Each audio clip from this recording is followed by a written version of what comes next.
All right, here's a quick video about kind of the basics of the website. I'll go into more detail. I'm going to go through things that are required in this video since I only have 15 minutes to YouTube's videos. So, quick little terminology. What you're seeing now, I call the display side, the public side, and the admin area is the one that you have to log into. So I'll go to the 99collective.com/WP-admin. And so I'm already logged in, so it's just going to go right to my dashboard. But if you are not logged in, it'll give you the prompt to put in your username and password, and you should have all gotten an email with a temporary password. If not, let me know.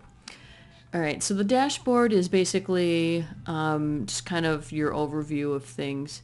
And it's really nice. You can like move things around and like hide things and, do that kind of stuff. And so go ahead and kind of customize it to your liking. Streamline it so that it makes it easier for you to work. And also pretty much every screen in the admin area has one of these little screen option drop down things up here in the top right. So if there's something that you really don't like, I don't really follow the WordPress blog, I can just turn those things off. So, and then just close it and those changes are saved. And those are per account. So you can just customize your login to whatever you need. Okay, so the dashboard is what you see when you first log in. One of the main areas you'll probably be going to for the most part is in the posts area. The posts, each of these is a little drop down. There's your posts here. You click on there, either one of these top ones, this posts or this posts. It'll bring you to this posts list screen. So it gives you your title, author, categories, tags, and when it was published. And you can basically scroll through all of these. If there's lots of entries, they might be, pages 1 of 2 or 3 or 4 or whatever.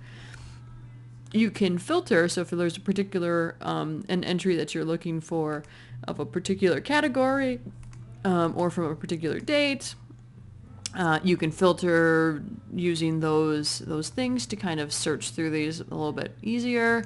You can bulk edit and or move to trash. The trash is basically just a way, so if I hit this trash, it's not going to delete it totally. It's going to put it in this little list over here called trash, and it shows you a number of how many are in there.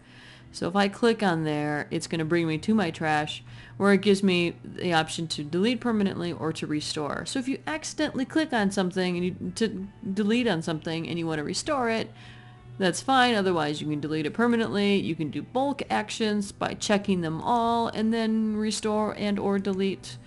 And so that is that.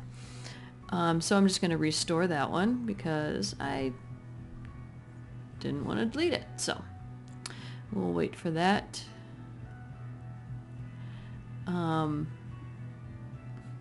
Maybe we won't wait for that. Okay, sorry. This happened last time, which is why these take so long. Okay, so I'm just gonna go back to my post. You can also like do some changes and customization on these screen options here, like showing how many in the list. I'm going to go to an entry that has already been, actually, I'm going to go to this one. One that's already been published. There's a couple different ways to edit it. You can click on this one to get the full edit screen just by clicking on the title or the edit button underneath it. And I'll go into some of the quick edit stuff later date. So here, basically, your title. This is where the main body of the article is. And then every article needs to have some sort of an intro. And this is put in the excerpt box. About this length, whatever, it's, small to medium-sized paragraph in a sentence, this is pretty much the maximum. This is shown in a couple different places on the website. So here on the slideshow, it's shown right there, which is why the length really matters. It also is shown on our articles listing pages on the display side, as the kind of like the teaser here, right here. And then also on the actual article detail page, it shows up as the intro paragraph in just larger font. You want this to be something that is summarizing the entry, but also like encouraging people to click on the read more and actually to read more of the thing. Most people will skim, to be honest. So so make sure that it's interesting, and same thing with the title, so that people can click on and read more. There's categories. So this is in 2 different categories, and you can select as many categories as you want, but at least one needs to be selected. So this is in featured and biography. Anything that's in featured will actually automatically show up on the magical rotating slideshow right here on the home page. So if I wanted to keep this entry but not make it featured anymore, or not put it on that slideshow, I could just uncheck featured and hit the update button, and it is fine. Tags is a way for filtering and for searches. So if people are, searching for something, it'll also allow them to filter by.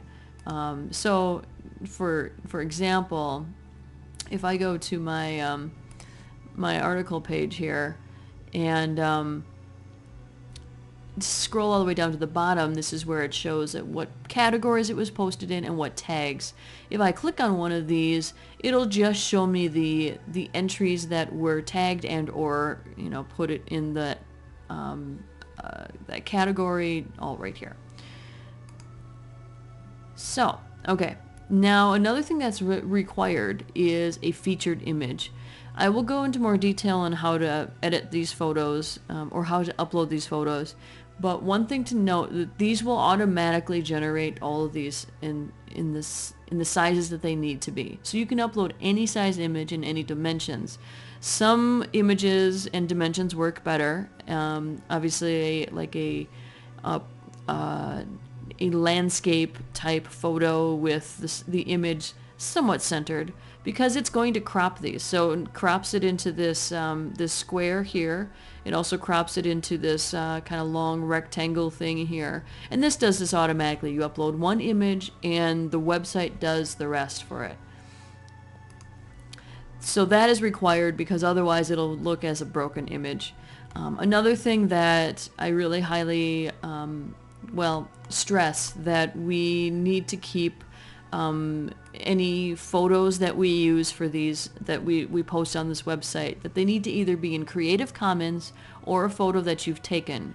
If it is an all rights reserved, or like something that is under a copyright, make sure you actually have permission from the owner, the creator, not necessarily the subject. So if it's something a professional photographer took, like a headshot, make sure you contact the photographer themselves and not the subject. Okay.